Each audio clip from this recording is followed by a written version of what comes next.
Bienvenido. Yo soy Humano Luz. En este fascinante live de marzo de 2021, Rodrigo Romo y Alex Orban nos llevan a una conversación reveladora sobre las maldiciones y la conexión con Lemuria.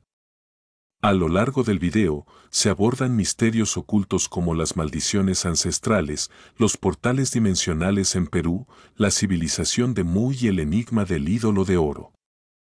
Además, sobre el final del video descubriremos quiénes son los habitantes de la isla Friendship, qué sucedió con Rodrigo en los 6 meses que estuvo fuera de la Tierra y el verdadero papel de los arcángeles en nuestra historia. Un video cargado de revelaciones sobre el nuevo orden mundial, el impacto de las frecuencias neurológicas en la humanidad y mucho más. No te lo pierdas. Recuerda dar like, activar la campanita y compartir este conocimiento. Y como siempre, toma esta información según tu propio discernimiento.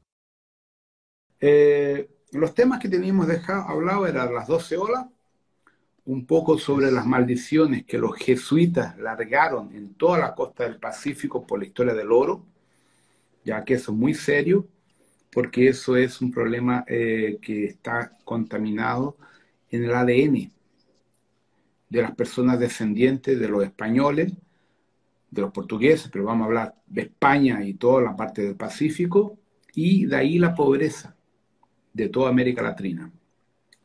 Si ustedes se fijan, Estados Unidos, Canadá, fueron colonizados por protestantes. Son países ricos.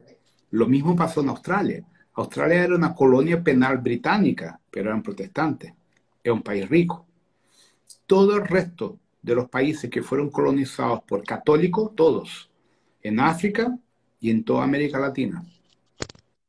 Y eso tiene que ver con una maldición que la Iglesia ha impuesto por el problema de cuando el bautismo es una de las maldiciones. Pero, ¿cómo funciona esa maldición? Que esto es importante que lo vean porque muchos rituales chamánicos tienen como limpiar eso, pero no saben que eso existe.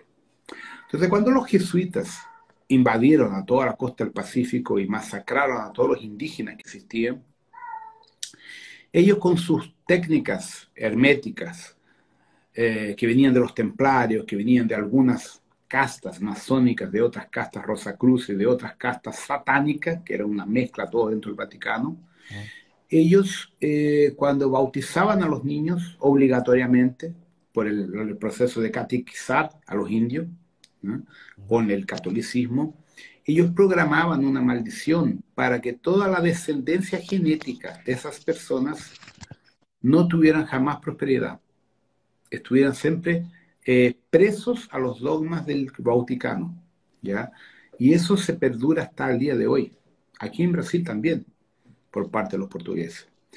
Pero mucha gente no tiene ni idea de eso. Entonces, ¿qué sucede? Esa maldición, ella transcorre genéticamente, transcorre de padre para hijo por entrelazamiento cuántico en la cabeza.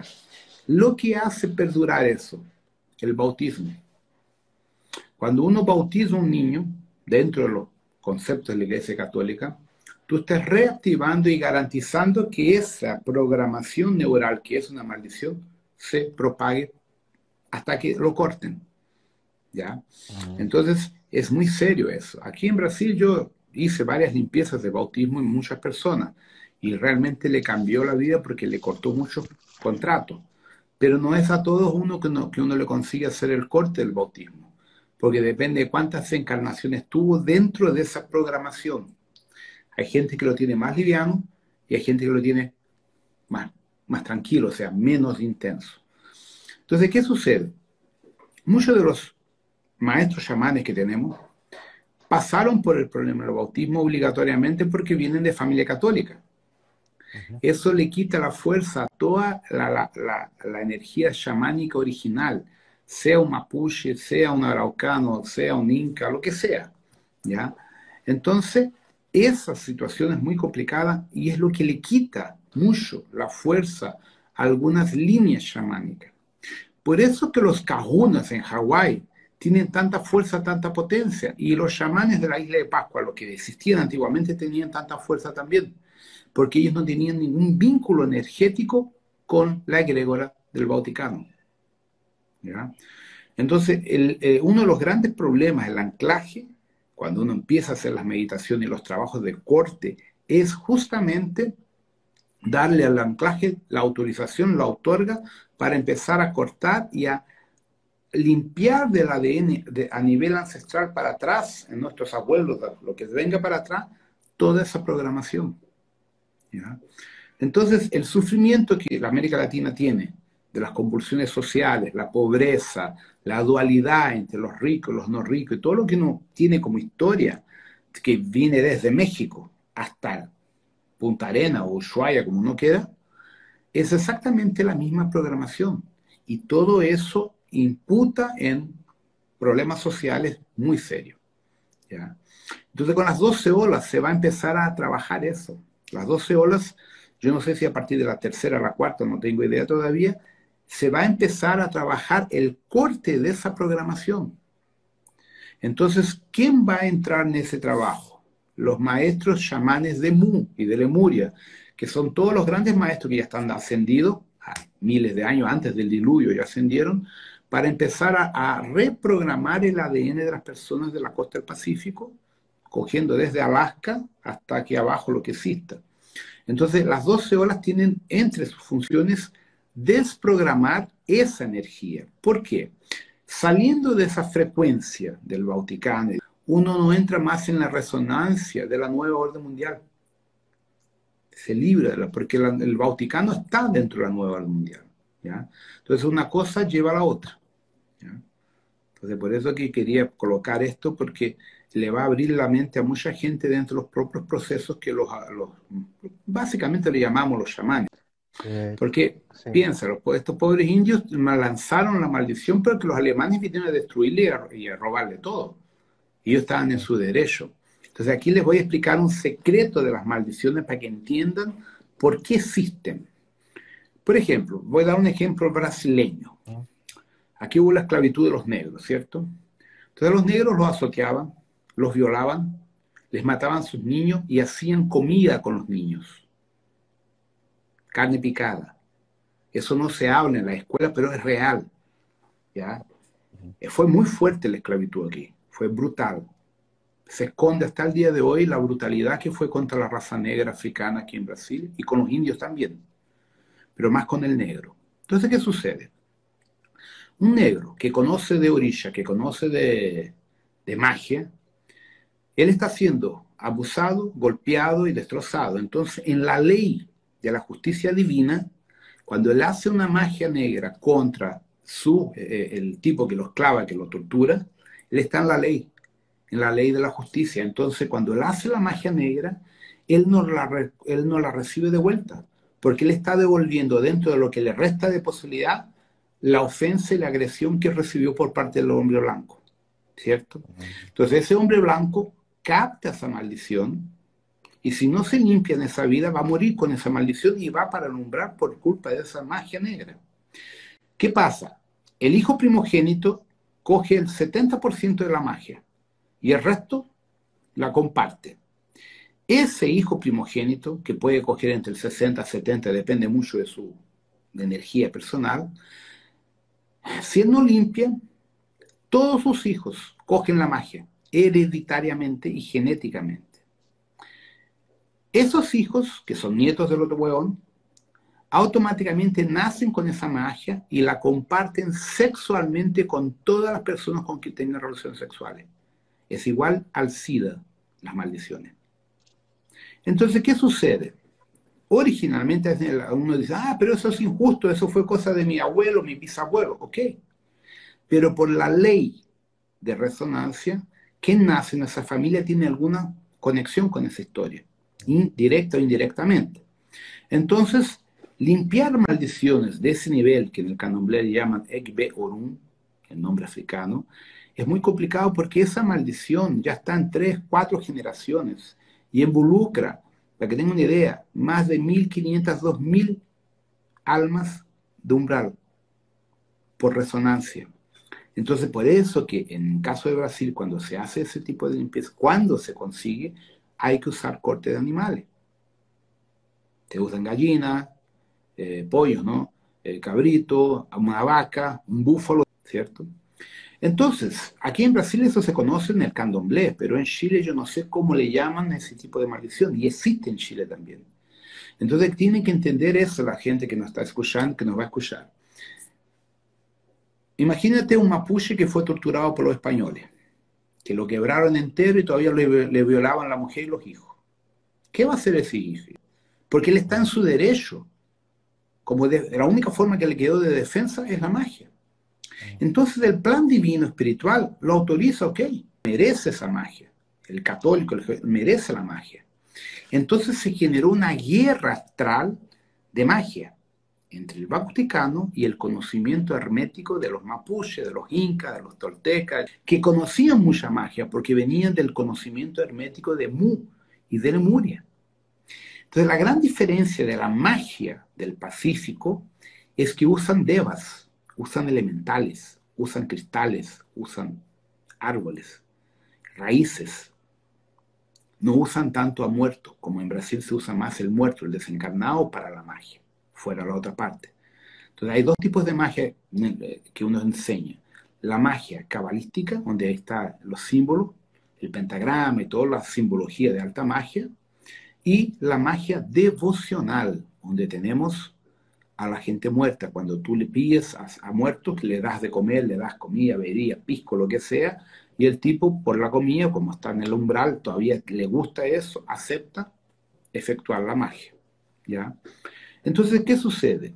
Chile y casi todos los países del Pacífico tienen apenas el conocimiento chamánico, pero no les falta la otra parte, de comprensión de cómo esos mecanismos funcionan para empezar a deshacerlos, de hacer las desamarras de todas las magias y los porquerías que está dentro del campo energético de mucha gente.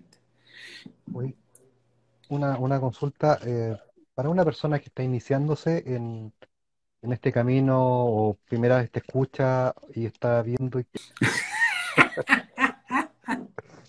que está viendo y dice, chuta, tal vez yo tengo magias, tal vez tengo un problema, ¿qué hago? No tiene tu libro, o tal vez leyó uno, o ha visto algunas lives tuyas. ¿Qué puede hacer como para Mira, empezar a trabajar esto? eso es un problema muy serio, porque de la misma forma que aquí en Brasil está lleno de sinvergüenza que quieren sacarte el billete, en Chile y en todo el Pacífico está igual. Y dentro del chamanismo hay una cantidad enorme de sinvergüenza. Yo he conocido un montón. Entonces, estoy abriendo esto para que entiendan por qué muchas veces nuestra vida está cagada. ¿Sabes? Cuando tú estás llegando al cume, consigues, de repente ¡fum! Cae todo. ¿Por qué? Mm. Es una maldición. Entonces, muchas veces, es envidia. No, no es envidia. Existe una programación en tu vida para que tú luches, luches, luches y no llegues nunca a la comodidad porque te botan. Eso es una maldición. Entonces, ¿para quién iniciado ese con el anclaje? ¿Por qué? Yo no conozco en Chile ningún hueón que sea bueno al punto de conseguir trabajar ese tipo de energía, ¿cierto? Porque es pesado y yo no sé cómo se trabajan los valores en Chile de los magos para limpiar con, tengo la mínima idea, ¿ya? Entonces, el asunto es muy delicado. Entonces, todo en el cosmos es frecuencia, ¿cierto? Entonces, ¿cuál es la opción que tenemos cada uno de nosotros? Cambiar nuestra frecuencia.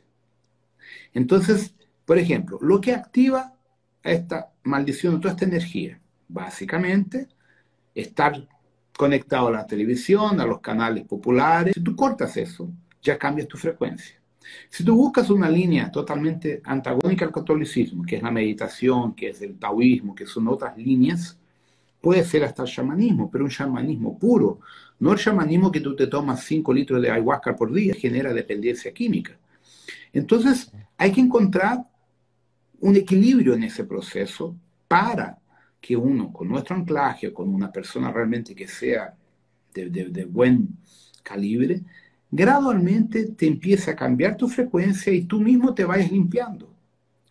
Entonces, ¿qué se puede hacer? Ya que no puedo limpiar una maldición porque no tengo cómo hacerlo, no tengo una persona confiable, puedo en mis meditaciones, aprovechando las 12 horas, aprovechando lo que se pueda, cambiar mi frecuencia, hacer un Ho'oponopono, por ejemplo. Entonces, con las técnicas que existen, principalmente las técnicas gratuitas que no hay que gastar dinero, tú cambias tu frecuencia y naturalmente tú no vas a vibrar más en la maldición y en toda esa mierda. Sales por la tangente sin necesitar gastar dinero. Principalmente el problema no es gastar dinero, es gastarlo con quien no tiene capacidad para desarrollar el problema. Que aquí está lleno, gente. Lo que hay de sinvergüenzas en Brasil, dentro del mundo del magismo, no tienen idea. Hay gente aquí que, por ejemplo, en dólares, le sacan 10, 12, 15 mil dólares a estos pobres clientes, amigos míos, que ya le ha pasado, y no han prendido ni siquiera una vela. ¿Entiendes? Entonces, los sinvergüenzas está lleno. ¿Ya? Entonces, en el mundo de la magia, en el mundo del magismo, como llamamos acá, hay que tener mucho cuidado porque los sinvergüenzas es lo que más hay. ¿Entiendes? Entonces, lo que uno puede hacer, aprovechando que se abrieron estas 12 olas con el campo de Mu y los portales de Chile van a estar todos abiertos, ya están abiertos y van a abrir más, es aprovechar todos los jueves, o los de 21, 22. Yo perdí la cuenta de cuáles son los días ahora, de la segunda o la tercera, porque no me fijé cuándo fue la primera. Fue en marzo, pero no me fijé. Sí, Rosita hizo un resumen súper bueno de las olas y los días. Ya, qué bueno, porque a mí se me voló la onda, porque no es de todo el mes, es a cada 21 días, pues entonces se Sí, me cada voló la 21 onda. días. Entonces, ¿qué sucede? En esas ondas, que después las podemos publicar acá, pedir que lo pongamos en la plataforma en español también, para que quede fijo, yo voy a montar una meditación específica en castellano para potencializar eso y empezar a desprogramar todas las estructuras de estas maldiciones, esta mierda toda que está en el campo de mucha gente. ¿Entiendes? 1 de marzo, 21, 11 de abril la próxima. Vamos a ver la Semana que próxima. viene. Domingo yo voy a estar en curso, supuestamente en curso en el sur de Brasil. Entonces, 21 de marzo fue la segunda. Pues ya estamos a 30 de marzo, acabó el mes. Entonces, lo importante es que cuando me vino la historia de las 12 horas, yo tampoco entendía qué se iba a hacer. Entonces, la idea es que todos los grupos de todos los países que nos vayan escuchando y que uno pueda propagar esto en adelante, sean chamanes o no, no importa, sean de los sitios radio, no importa la onda, es aprovechar esta programación para pedir concretamente, pueden usar el ritual de los 21 días del Arcángel Miguel, de quiebras de contrato, todo eso, para limpiar, resetar por completo esta información genética para que ustedes cambien de frecuencia y salgan de este enmarañado de información negativa que fue impuesto por el Vaticano. ¿Entiendes? Entonces las 12 horas van a hacer un trabajo muy bonito en ese sentido de una reprogramación para quien quiera entrar, obviamente. ¿Ya? Súper interesante. Oye,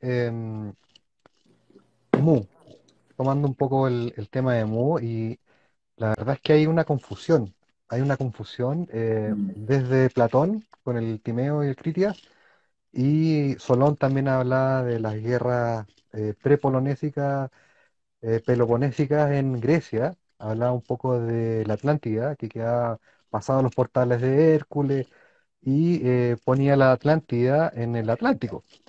Y, y parte de la historia que se habla es que era la Atlántida el continente dominante y que tenía el contacto con toda la Tierra, pero por otro lado también hay una correlación con Mu.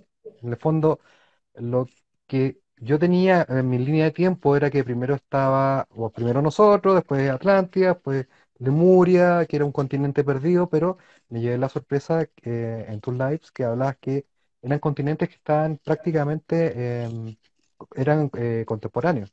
Contemporáneo. Es que aquí hay una cosa curiosa, vamos, por ejemplo, Pangea. Pangea, los griegos hablaban, Platón, Herodes hablaba de Pangea, que en griego significa el que está en el horizonte. Entonces la Pangea eran países, era una cultura, una localización en los actuales países escandinavos. Según los relatos de Platón, Herodes y otro huevón que no me acuerdo, los pangeanos vivían más de 1000 años y el sol solo se acostaba 2 veces al año porque era en el Ártico. Y el único dios griego que siempre iba y volvía de Pangea era Apolo, el dios Apolo. Entonces, los registros que existen apuntan que la única raza que salió de ese cuadrante fuera de los vikingos eran estos japoneses de los iglús, los Utis, que le llaman una cosa así, Inut, que son los esquimós, ¿ya? Pero en la cultura esquimó, yo nunca conseguí encontrar si hay registro de la Pangea en su cultura. Ahora una cosa interesante, cuando yo estuve en Noruega, hay en el museo un montón de cosas de los esquimós, y estos buenos tenían barcos y tenían madera, pero en el Ártico no hay madera. ¿De dónde sacaban esa madera para hacer los barcos? Hay una cosa que nadie explica. Entonces, la Pangea sería una civilización que sobrevivió al diluvio, más o menos contemporánea, algunos miles de años antes de los griegos, en su auge griego, y tenían influencia sobre las culturas inferiores. Entonces eso es más reciente de lo que yo imaginaba. Yo pensé que la Pangea era mucho anterior, no, es más reciente. Entonces vamos a otro problema técnico. Atlantis, Antártida, Atlant son nombres en nuestra memoria celular de registro de memoria estelar. Existió un planeta que fue destrozado por los Chopats, el colisor de Hadron explotó. Explotó el planeta. El planeta se llamaba Argus. Argus quedaba en el Imperio Siriano, cerca de la estrella de Shaula, en la constelación de Escorpio. Argus tenía como 3 o 4 veces el tamaño de nuestro planeta Júpiter. Tenía más de 90.000 millones de humanos. Vivían en paz entre la cuarta dimensión física, quinta, sexta y séptima, y algo arriba también. Y habían varias etnias humanas. Habían las 25 razas raíces humanas que aquí en Mu llegaron. Ya, pero en perfecto estado, con telepatía, todo perfecto. Fuera algunas razas apicianas, como los acturianos y otras razas así. Ese fue el planeta, el Argus 1, que existió el Argus 2, que todavía existe, donde se consiguió el mayor equilibrio social de la especie Cadia monodámica, como le llamamos. Muy bien. Habían 2 capitales. La capital tecnológica, administrativa e intelectual de la parte lógica, Atlantis era el nombre. Y la segunda mayor capital, que era la parte del taoísmo, la parte del Gautama, que era la parte del desarrollo de la conciencia, del espíritu, de las proyecciones astrales, de la tecnología del espíritu sobre la materia, era Mu. Entonces, cuando ese planeta fue destruido por los Chopats, que hicieron una zancadilla, una gran parte de esos 90.000 millones de seres fueron muertos. Se salvaron algunos, pero muchos murieron. Entonces ellos fueron repatriados en varios sistemas. Una parte fue para el cuarto planeta de la estrella Arcturus. Le pusieron ¿cuáles nombres a sus capitales? Atlantis y Mu. La otra parte de esos huevones vino para el planeta Marte, que a 3,5 millones de años atrás explotaron una guerra nuclear. Las 2 capitales, Atlantis y Mu. Y otros sistemas planetarios también usaban los mismos nombres en homenaje a Argos. Entonces, cuando esos seres vinieron para la Tierra, ya a vivir acá, a sobrevivir aquí, en diferentes líneas de tiempo, le usaron el mismo nombre. Entonces, vea la cosa curiosa. Yo estuve en esa región, los Pilares de Hércules. Los Pilares de Hércules es la salida del estrecho de Gibraltar entre África y Península Ibérica, Portugal, España ahí. Ok.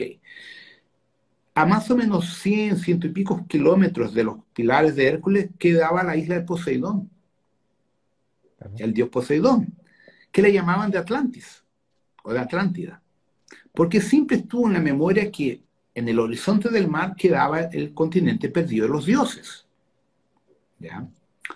Ahí cuando tú coges el primer mapa de Piri Reis, que son 7 mapas, coges el mayor amplio que muestra la Antártida, y muestra la Antártida con pirámides, con ciudad y todas las direcciones donde vivían los dioses. Como muestra también Mu. Entonces, ¿qué sucede? Cuando hablamos de Eurasia, el sistema Eurasia, Hiperbórea. La Hiperbórea, ya que fue la junción de todos los continentes, ¿eh? Cuando se fueron separando, tuvimos la Eurasia y la Gondwana, que son los 2 continentes. La Eurasia tenía América del Norte y parte de Europa, ¿ya? Europa del Norte. Y la Gondwana era América del Sur, África e India. como blocos continentales. Entonces ahí empiezan los grandes procesos a 400 millones de años atrás de transformación. Y de eso sale Mu, que hoy es el Pacífico, y la de Pascua, y las Micronesias, y la historia, todo. Entonces, en esos procesos geológicos, la Tierra fue populada por muchas razas. Entonces aquí viene un problema técnico. La Tierra tiene, según algunos científicos, 4,8 mil millones de años. Según otros, puede llegar hasta 5,2 mil millones de años. Por eso uno dice 5, como un promedio. Entonces, ¿qué sucede? Cuando uno estudia las escrituras recientes, el Antiguo Testamento y los apócrifos, y llegamos a Zacarías con los Anunnakis, con toda la parte de los sumerios, incluso de James Jowett con Mu, uno habla de 400, 450 mil años, que son cerca de 1% de la línea de tiempo de existencia de la Tierra. Los últimos hallazgos encontrados en Amazonia, oficializados este año, pero fueron encontrados ya algunos años atrás, han encontrado ciudades en la Amazonia perdidas con más de 620 millones de años de registro en carbono 12. O sea, extrapolando todo lo que se imaginaba, 620 millones de años. O sea, antes de la propia división de la Hiperbórea. Entonces, cagamos, o sea, eso quebra todo lo que uno se puede imaginar. ¿Ya? Entonces, ¿qué significa? Que tenemos el mismo nombre, Atlántida, Mu o Lemuria, para varias islas o continentes a lo largo de un tiempo porque la gente repite. Por ejemplo, aquí en Brasil, São Paulo. ¿Cuál es la capital de São Paulo? São Paulo. ¿Ya? ¿Cuál es la capital del estado de Río de Janeiro? Río de Janeiro. Los idiotas no tienen imaginación. ¿Entiendes? No, es una cosa típica. Entonces, a lo largo del tiempo, cuando tú, por ejemplo, migras por otro planeta, esa es una live que yo voy a hacer para la plataforma, ¿qué sucede? Por ejemplo, imagínate que tú eres un comandante colonizador. Y ahí tu jefe dice, mira, Alex, tú vas a ir para el planeta X y vas a montar una colonia de extracción de oro, agua, lo que tengas allá, pero vas a tener que ponerte cargo por 40 años. Y tu expectativa de vida son, por ejemplo, 200 años. Ya, puta, 40 años, casi un cuarto de mi expectativa de vida. Entonces, coño, ¿qué mierda voy a hacer? Bueno, me voy a llevar todo lo que tengo derecho, mis naves, voy a recrear una ciudad igual a la que yo vivía y le voy a poner los mismos nombres. ¿Para qué? Para no entrar en depresión, para tener algo parecido con lo que yo tenía en mi casa. ¿Entiendes? Entonces, los mundos coloniales, por un problema psicológico, recriaban la misma nomenclatura de las colonias originales, de los mundos originales. Por eso es que los nombres se repiten entre los pleiadianos, los sirianos, los arcturianos y otras razas. Porque a cada planeta colonial que ellos vienen, le colocan, por ejemplo, Nueva Santiago, la Santiago antigua, la Nueva Santiago, Nueva Puerto Aysen, ¿entiendes? De eso que para nosotros en la Tierra nos deja completamente locos, ¿ya? Entonces, por eso es que hay tanto error en la información cuando uno habla de la Atlántida, de Mu y de Lemuria, y de otras ciudades también, ¿ya? Claro, pasó lo mismo con los conquistadores, cuando llegaron acá, Claro, Santo Domingo, Nueva España y así. claro, en Brasil la misma historia. Mm. Mm. Por ejemplo, en la Amazonia brasileña, que está la famosa El Dorado, la ciudad de oro, que en el fondo no es una ciudad de oro, era una ciudad que trabajaba con iluminación de tipo Tesla, era diferente, tenía mucho oro, obviamente. Entonces, los portugueses, los bandeirantes andaban locos atrás de la El Dorado, porque los indios decían que era una ciudad que brillaba, pero no era por oro, era por la propia energía de sus habitantes, eran seres iluminados. ¿Ya? Y los portugueses retardados querían oro, porque en su cabeza era oro. ¿Ya? Y Sí. muchas veces no se trata del oro, se trata de la propia iluminación de las personas que viven allá. Lo mismo pasó con el pueblo inca. Los incas eran seres extremadamente evolucionados comparados a los españoles. Pero, ¿qué querían? El oro de los pobres indios. ¿No? Sí. Estaba leyendo un Inciso in Velo de HPD y en una parte comenta que la reina inca recibe a los españoles y a una de los aristócratas le tomaron a la señora. Entonces habían pedido rescate en oro. porque sabían de que tenían escondido oro. Entonces, llevaron el oro y llenaron a Pizarro de oro y quedó impresionado. En el fondo dijo, puta, estos gallos tienen oro. Sí, Y finalmente dijo, no, no vamos a cumplir lo que pactamos. Y mataron a la señora pidiendo más oro y exigiendo más oro. Y ahí la reina llamó a sus magos, sus clarividentes, y le dijeron que si entregaba el oro o no entregaba el oro, los iban a sí, matar igual. igual. Entonces taparon los caminos, taparon las entradas y las sellaron. Los sacerdotes los mataron y ya se suicidó. Sí, Y bueno, ahí viene la leyenda un poco de que hay oro escondido y ahí vienen las excavaciones en Perú sí, y sí. tratando de saquear y bueno, siguen tratando de sacar tumbas El y Atacama chileno está lleno de cuevas con oro de Atahualpa. ¿Ah? Pero está todo, los volcanes cerraron todo. La propia claro, jerarquía cerró todo. ¿Ya?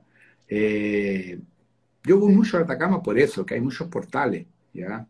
Entonces hay áreas del Atacama que tú tienes dos capas. Tienes la parte superior, baja como 3 a 4 kilómetros, tienes una otra capa, tienes cuevas gigantes donde hay ciudades. Hay un platillo volador que yo vi en una proyección astral que queda, bueno, en una región ahí más o menos del Atacama, pero la cueva se cerró. El volcán entró en erupción y cagó la cueva. Mi padre estuvo en la cueva, mi padre estuvo allá físicamente. ¿Ya? Entonces, por la ganancia humana, la propia jerarquía cerró todo. ¿Ya? cerró Entonces, todo. lo que hablábamos de los portales. Entonces, Chile tiene muchos portales por la topografía que tiene. Como es tan largo, ¿ya? Los grupos de Lemuria, cuando sabían que se venían todas las cagadas, porque ¿qué había entre Atlántida y Mu técnicamente? Los lemures o los gente de Mu, ellos trabajaban en el poder de la mente. Eran todos telepatas, todos levitaban, tenían poderes asombrosos y tenían muchas razas desarrolladas, humanas, élficas. Tenían los gigantes, los ciclopes, que le llamamos de ciclope o nefelins, ¿ya? Entonces, ¿qué ocurrió allá? Esa gente trabajaba el cuerpo físico y los otros dos cuerpos astrales, entre el astral físico y el astral superior del cuerpo criogénico o de otras esferas que ellos tenían, porque muchos eran extraterrestres viviendo en la Tierra, no encarnaban acá, venían y vivían libremente. Entonces, los atlantes, que tenían muchos Anunnakis, muchos Zetas, reptilianos, tenían otras razas, eran razas más racionales, más tecnológicas por la mente, desarrollaban tecnologías como las de nosotros. En cuanto que los lemures no, usaban, por ejemplo, cristales, con los cristales entraban en resonancia telepática con todas las redes de cristales del planeta Tierra y no usaban usar móvil. Eran totalmente distintos, de ahí que viene el chamanismo. El chamanismo nació en Mu. ¿Ya? Después fue transferido a los africanos, a los asiáticos, otras partes del mundo, pero originalmente el concepto del chamanismo real, de estar en conexión con la madre tierra, Pachamama, con los árboles, los cristales, los animales, viene de Mu, porque en Mu era así, en Mu no se comían animales, nadie cazaba. Todos los humanos o los habitantes de Mu conversaban psíquicamente con los animales. Eran todos medio que vegetarianos, veganos, no tengo idea, pero nadie comía carne, ni pescado. Ya los atlantes sí, porque tenían una otra vertiente mental, tecnología, eran otras razas, humanas, humanoides, pero otro proyecto, otra programación. Eran de corrientes de extraterrestres de las 22 delegaciones que tenían tecnología como la de nosotros. Entonces, los atlantes, de una forma genérica, ¿ya?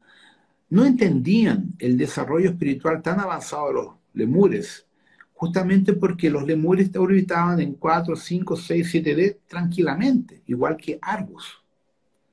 Y los atlantes era 4D, cuando mucho, algunos conseguían llegar a 5D, porque eran dependientes de la tecnología.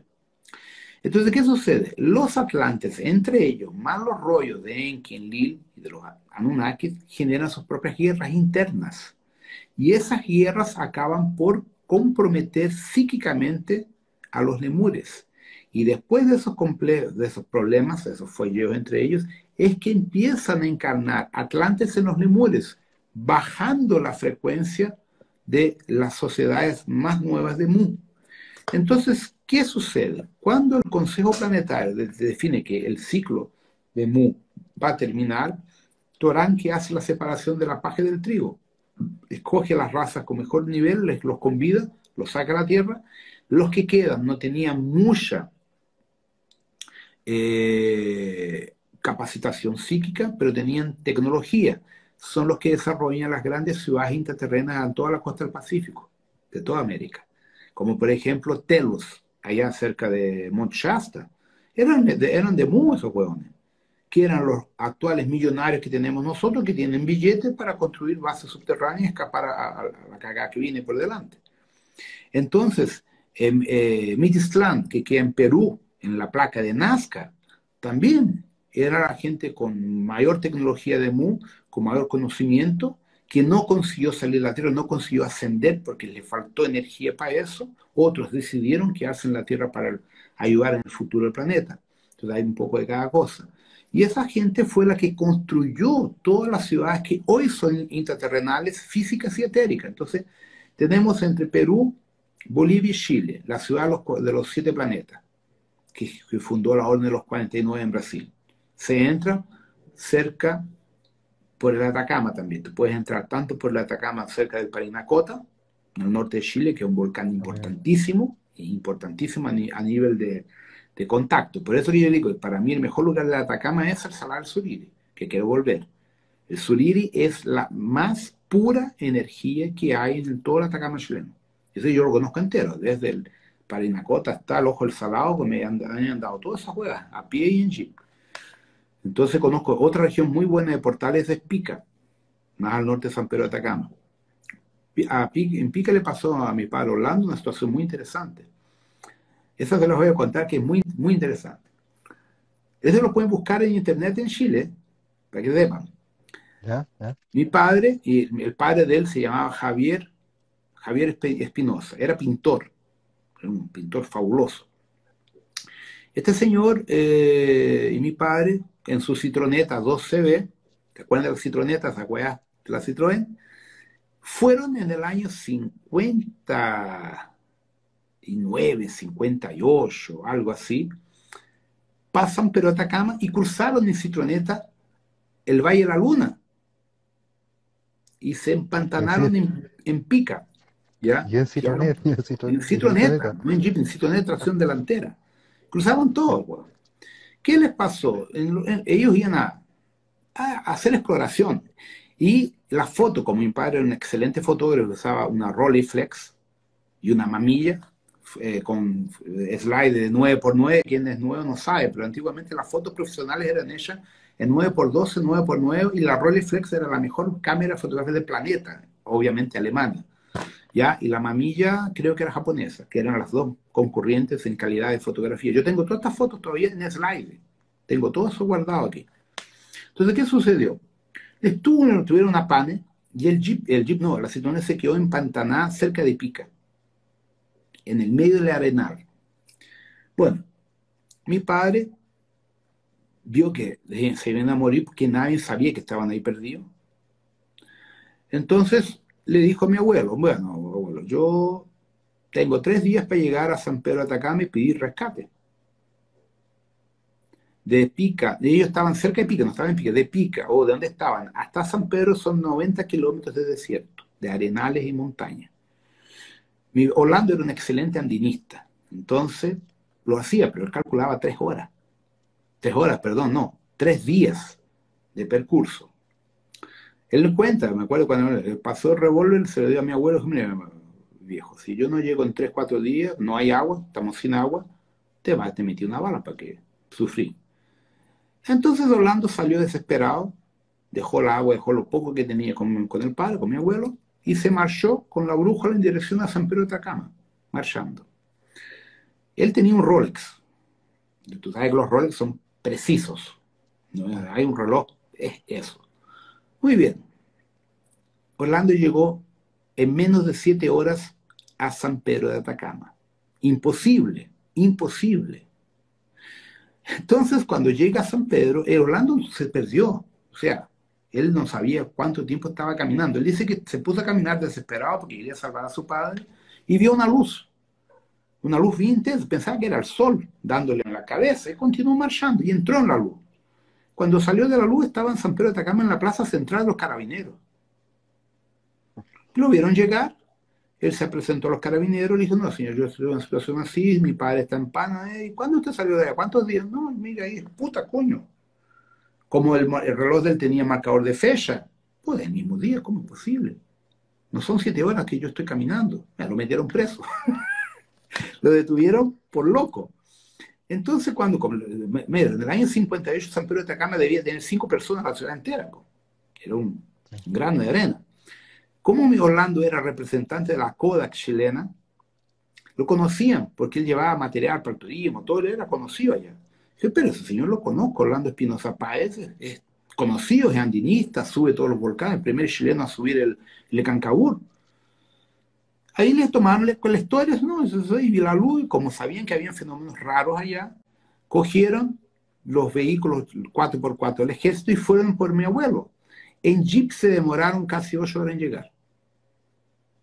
Este fue el mayor fenómeno extrafísico que mi padre tuvo, que mi abuelo tampoco entendía. ¿Cómo tú ya estás de vuelta? Entonces, Orlando conocía el jefe chamán, se llamaba Sousa, que era de Talabre. ¿Te acuerdas de la ciudad de Talabre en San Pedro de Atacama? Que es un poblado. Bueno, él conocía el chamán de allá, porque siempre iba, les llevaba comida, latas de atún y huevas, porque tenía mucha amistad. Y ellos le daban todas las pasadas por las partes secretas del Atacama que solo los indios podían ir, y a Orlando lo dejaban ir. Entonces Orlando le contó a este chamán lo que le pasó. Y el chamán se puso a reír y dije, tú caíste en la gracia de los dioses. Tú tienes una misión aquí en este planeta y esa misión era yo. Yo todavía no existía. Entonces, por lo que tú tienes que hacer todavía, te salvaron la vida. Entonces, él explicó muchas cosas. Mi padre le explicó sobre la movimentación de los extraterrestres tanto arriba cuanto abajo de la Tierra. ¿Ya? Entonces, desde esa fecha, Orlando iba para la Atacama 3, 4, 5 veces por año, estando en Chile. Y cuando estábamos en Brasil, siempre digamos que era posible. Y yo cuando conocí la Atacama, yo ya fui 12 veces a la Atacama. Por eso lo conozco también. Entonces, esa fue una experiencia extrafísica muy interesante. Orlando tenía que 20 y pocos años cuando le pasó eso. ¿Entiendes? Entonces la Atacama tiene cosas muy curiosas, muy. Y la Patagonia también, ¿ya? Pero la Patagonia es más inhóspita porque es más distante, tenéis menos acceso, y eso es lo que le gusta a esta gente del sur. Tú coges, por ejemplo, el Parque Pumalín, esa parte para abajo, sacando 2 o 3 caminos que hay para uno pasear, el resto no es accesible a los humanos, ¿ya? Entonces Chile tiene en el extremo sur varios accesos físicos de portales para mundos intraterrenales de Lemuria y de Mu, y portales con Stargate para la Antártida, para el continente nuestro antártico, ¿ya? Otra cosa que ustedes no deben recordarse, en el año 63-64 fue publicado en el Mercurio, cuando Chile estaba siendo el primer país sudamericano a pelear con los argentinos por el territorio antártico, encontraron debajo de una capa de hielo translúcido una ciudad debajo del hielo, congelada. Eso fue publicado en el Mercurio en los años 62, por eso mi madre, la Carmen, me contó sobre esa publicación. ¿Ya? Y ya el Pinocho no era el general Carrera, que estaba en el poder en la época, llamó a los gringos, los norteamericanos, y por eso que Chile empezó a tener tanta ayuda de los norteamericanos para hacer exploración en la Antártida, más que los argentinos, porque los argentinos siempre se peleaban con los norteamericanos. Si no, ustedes no se olvidan, en el Valle del Elqui, en el año de 1982 o 80, se cayó un platillo volador grande, más de 250 metros de ancho, y explotó allá. Y el ejército, en la época de Pinocho, cerraron la área, vino el gobierno secreto chileno y los americanos y cerraron el lugar. Por eso que está lleno de hippies ahí en Valle del Elqui. ¿Por qué? Por la nave que cayó allá. ¿Entiendes? Entonces, curiosamente, el Cerro Tololo, que queda muy cerca del Valle del Elqui, donde estaban, ¿no? Los mayores observatorios astronómicos del mundo estaban ahí antiguamente. Ahora continúan ahí en el proyecto ALMA, en el Atacama Norte, ¿no? Entonces, todas estas regiones son áreas de portales, ¿ya? Y esos portales tienen a ver con las 12 olas, tienen a ver con la jerarquía de Mu, de Lemuria y también de los Atlantes, pero no de forma directa, indirecta. ¿ya? Van a Y haber mucha movida. el otro día fuimos con mi familia a un lugar que se llama Puerto Piedra. Te mandé la foto. Lindo, precioso. La verdad es que antes ingresando bueno, para llegar tenés que sacarte los zapatos y caminar por un río a pata pelá, como la Agua primera helada, limpieza. heladita. Uf, es rica, rica, rica. Y llegando, de repente empieza a sentirse una presión, acá sobre todo, Sí, y llegas y estás en ese lugar, bueno, las aguas son maravillosas, y es te mareas, te mareas, te mareas, te mareas, y bueno, me puse a meditar ahí, me aislé un poquitito y claramente era como una ciudad, era como que necesitaba una conexión, o era como, pero fue bastante fuerte la experiencia. Y es un lugar muy cerca, digamos, va mucha gente para allá a recorrer, es como una sí, peregrinación, van y se vuelven y así. claro, Puente Piedra, me dice mi señora, me estás hablando por acá. interesante. Yo me acuerdo que cuando yo bajé en carretera austral, que entré al el puerto, cuando empieza la parte de donde estaba la casa de ese amigo mío español, es un poco antes de las catedrales de mármol. El primer puerto se llama Puerto Murta, Puerto Murta, Tranquilo. tranquilo, Puerto Vaya, Tranquilo, está Puerto Tranquilo, primero viene Murta, Puerto Tranquilo, Puerto Guadal. claro, Y en Puerto las Tranquilo, catedrales de Puerto Tranquilo tomas a las catedrales, es como ahí, y está también Puerto exacto, Sánchez. Puerto Sánchez bien, está al frente y donde están las cavernas de mármol. claro. En esa Puerto Tranquilo, tú te metes a la derecha, sentido Pacífico, vas a las catedrales. Hay un tal de Montaña León, algo así. Allá hay un Ya, portal sí. gigantesco, es un puto portal energético de conexión temporal. Allá cuando tú llegas a ese lugar, tú vuelves en el tiempo. Es algo impresionante. Entonces, esa región yo tengo que ir, pero por eso el día que vaya nuevamente a la Patagonia, me voy a tener que quedar por lo menos 20, 30 días solo en esa región. No hacer ni tanto la carretera austral, el resto, esa región, hay muchas cosas. Ir a la Isla Ken para ir a hacer una inspección a mis amigos que están allá, ¿no? Hay asturianos allá. Entonces, Yo estuve en la Kent, estuve en la Kent. fue interesante. Y la verdad es que súper interesante. Partimos en la mañana en Suez porque hay que llegar en bote y había marea baja, entonces tomamos el Zodiac, nos adentramos y bueno, osamenta de ballena y la isla es bien particular, es como bien es distinta. Y es como una C, entonces tú Sí, ingresas, tiene un mar interior y, caminas 15 minutos y estás en el Océano Pacífico, playas ya, blancas, arena muy linda. Y de repente era un grupo de 5 personas que, la verdad, cada uno metió en sus temas. Y el día anterior ya habíamos tenido avistamientos, habíamos visto una flota de ovnis que dan sí, información y en Orión hubo un gran destello, y hubo un movimiento ahí bien, bien particular. Y bueno, y ese día llegamos a la isla y cada uno se fue, después uno se bañaron, se fueron en la bola a sacar la ropa, se fueron al ya, agua, pues se secaron, cada uno, y después nos fuimos. Y nosotros pensamos que habían sido unas 4 horas y finalmente habíamos estado como 8. De hecho, el yate que estábamos tuvo que entrar a buscarnos porque pensaba que nos había pasado algo. Entonces fue bien particular. Y esa misma noche yo estaba viendo las estrellas con una persona y le decía, pero ese planeta yo no lo conozco. Es raro porque no titila, es planeta, está súper luminoso. ¿Por qué ese allá es planeta? Y de repente miro y el planeta no estaba. El sí, planeta estaba allá arriba. Había sí, desaparecido, pero así, claro. Mira, este señor falleció, él vivía en Valparaíso, el que tiene no sé qué pasó con el lodge ahí en Puerto Tranquilo. Este señor tenía varias empresas en Chile, tenía barcos que hacía transporte marino, ya tenía mucho billete y yo descubrí por Humberto que falleció el año retrasado de cáncer.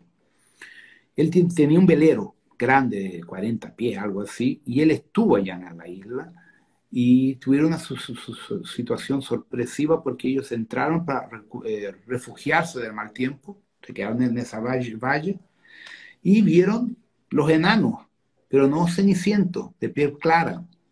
Y telepáticamente conversaban con ellos, estuvieron como, yo no sé si fue de un día para el otro o 2 días enteros, pero también no vieron el tiempo pasar. Y ellos perdieron la conciencia. Entonces ellos tuvieron alguna experiencia extrafísica que nunca supieron explicarla. Y cuando yo les pregunté de la historia, les dije, mira, es una cosa extraña porque yo nunca hablé de esto con nada, porque aquí en Chile hablar de extraterrestres no, no creen que somos locos.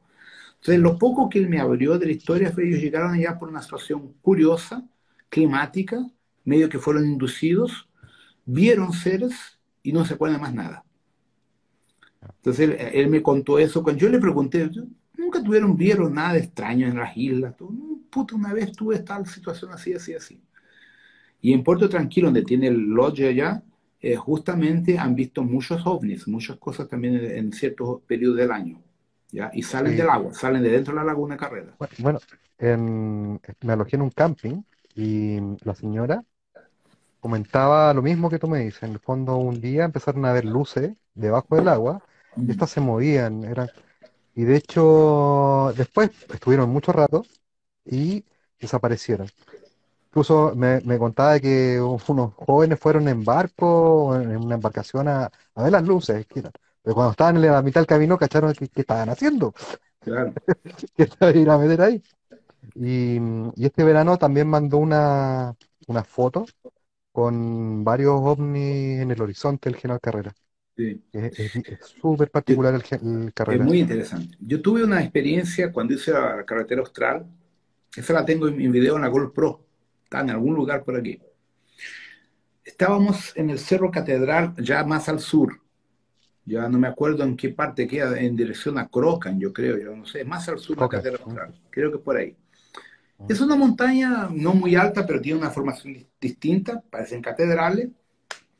Y veo una nube que va cambiando de forma y hace exactamente la misma forma de la Enterprise de Star Trek. Igual, y todos lo vimos, el video.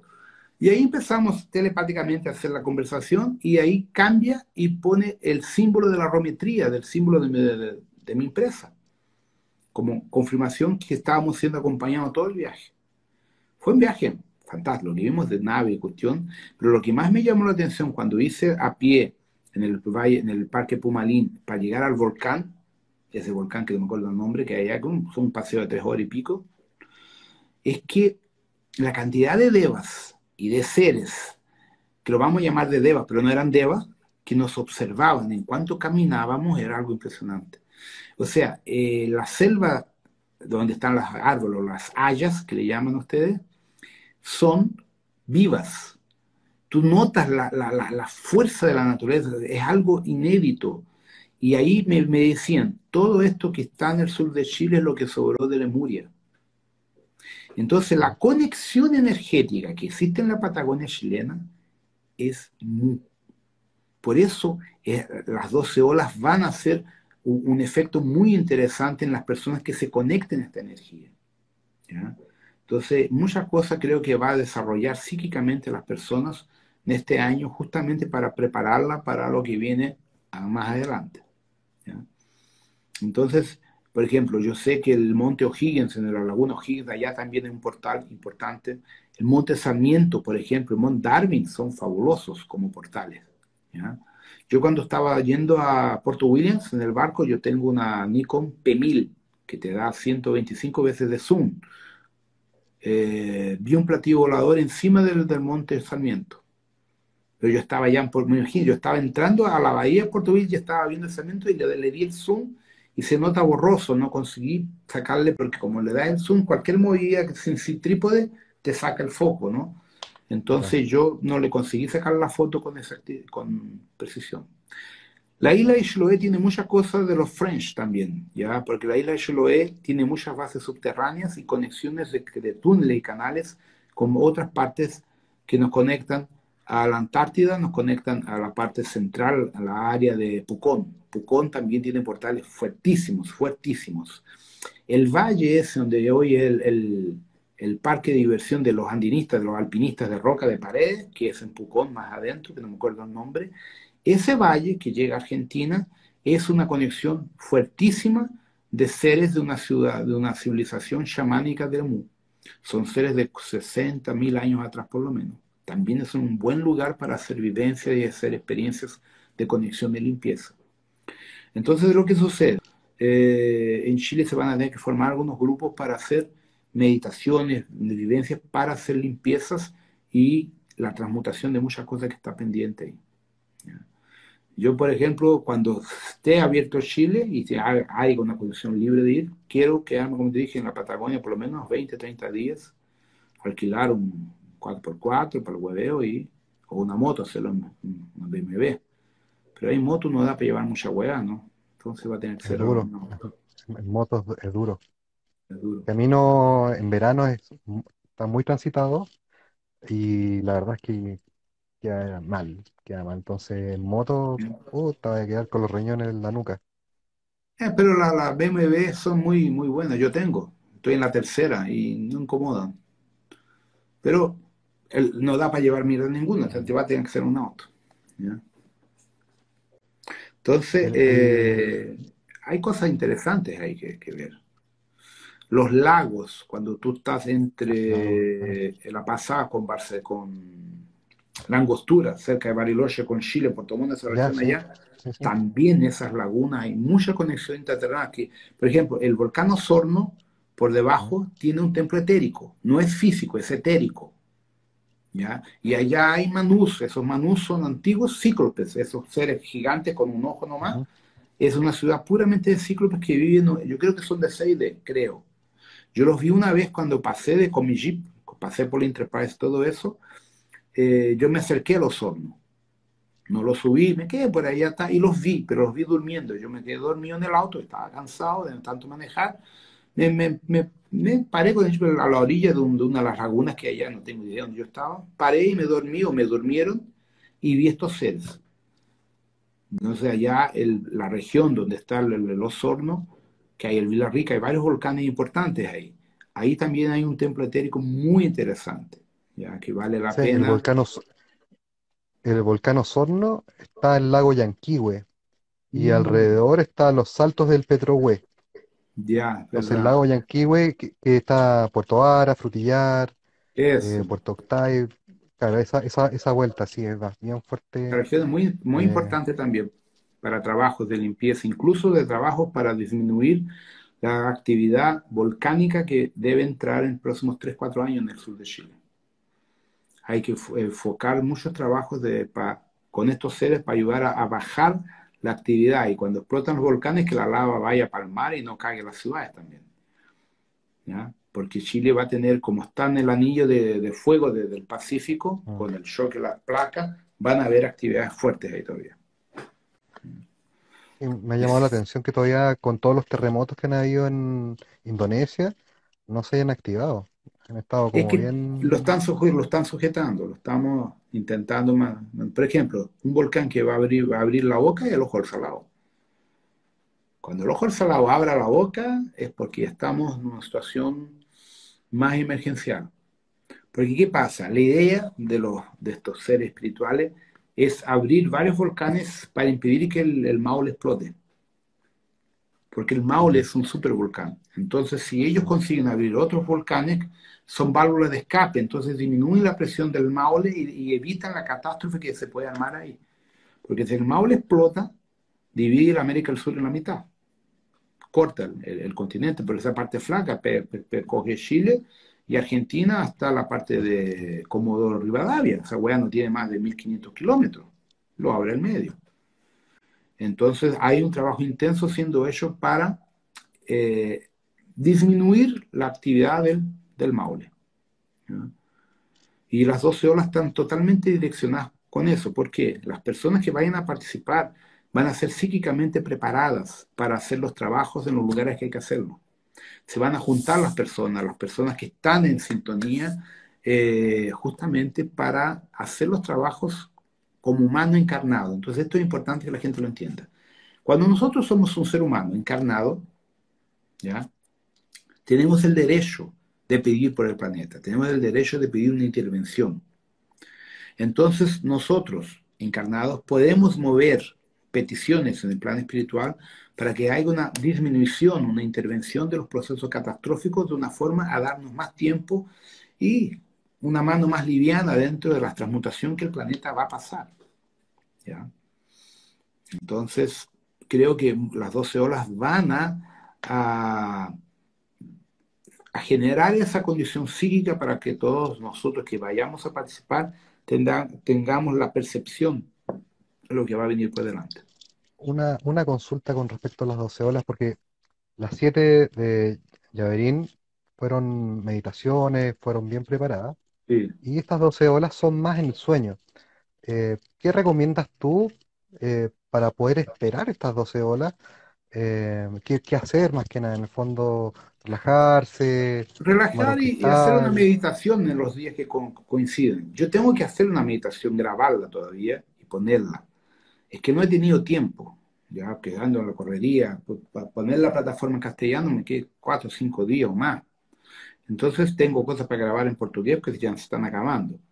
Entonces yo tengo que sentar, ver lo que quieren que yo haga, voy a grabar con la Canon y lo voy a disponibilizar abiertamente en la plataforma en castellano, para que la gente tenga una referencia de lo que vamos a hacer, porque en la meditación vamos a tocar la cuestión de rechazar las maldiciones del Vaticano y todas las limpiezas relacionadas a todo el proceso que esclavizó y que aprisionó espiritualmente a todos los descendientes indígenas del Pacífico.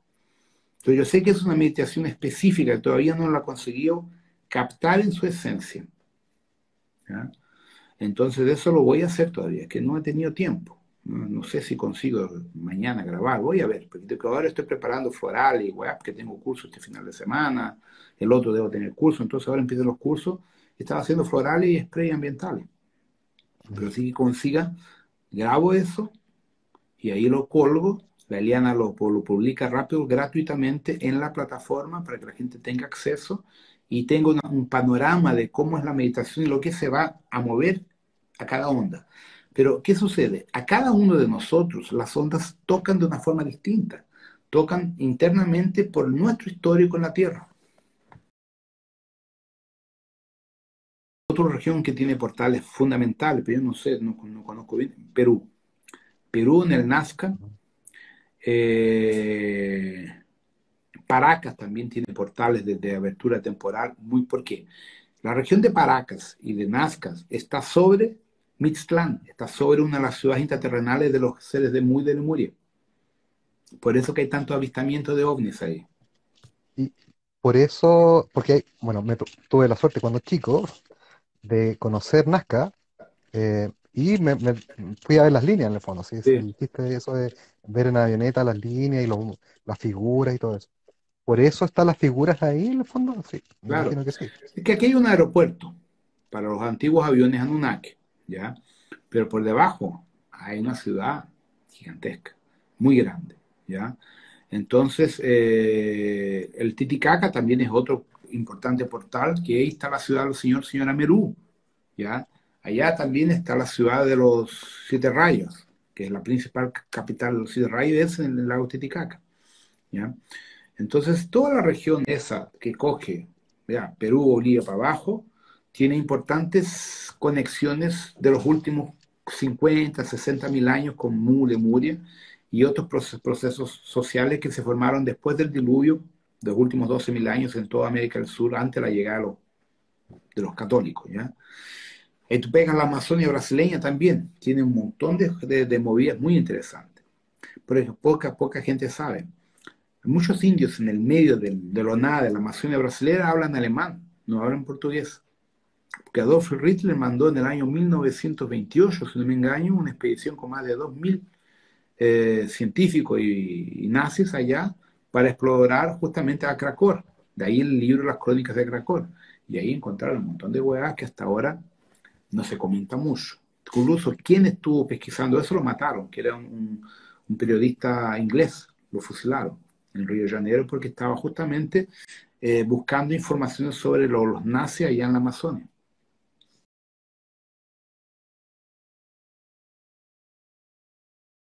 Una consulta, Rodrigo.